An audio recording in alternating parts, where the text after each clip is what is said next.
Dagdagan pa natin onti yung tubig niya para malunod yung mga utoy. I-mix na natin ngayon yung ating utoy. Pero gumagalaw pa oh.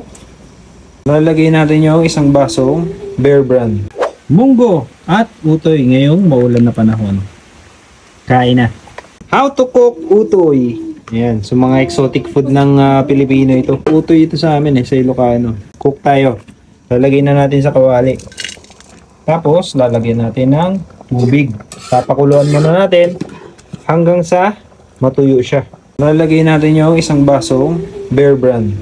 Bear Brand, baka naman. Hindi, tubig to, tubig. Hayaan mo nang masipsip. Ayan o, gumagalaw pa o. Ayun o. Pero malinis na yan o, gasa na yan. Mekos-mekos lang natin yan, Injun. Dagdagan pa natin onti yung tubig niya para malunod yung mga utoy. At tatakpan muna natin siya. At wala na siyang tubig. Ayan, unti na lang yung tubig niya. Papagilid lang natin. Lalagyan na natin ng mantika.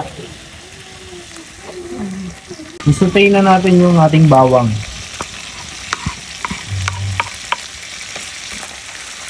Lutuin muna natin hanggang sa medyo mag-brown na yung ating bawang.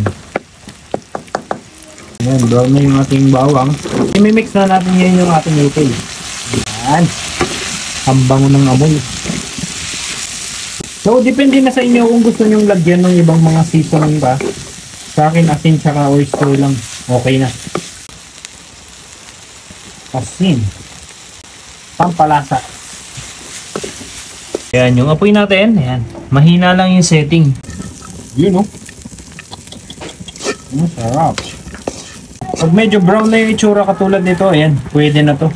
Ito, pwede na.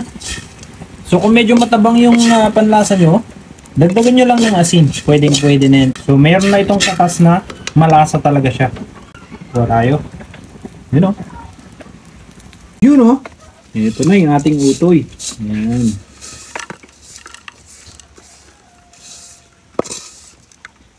Anong pakasarap?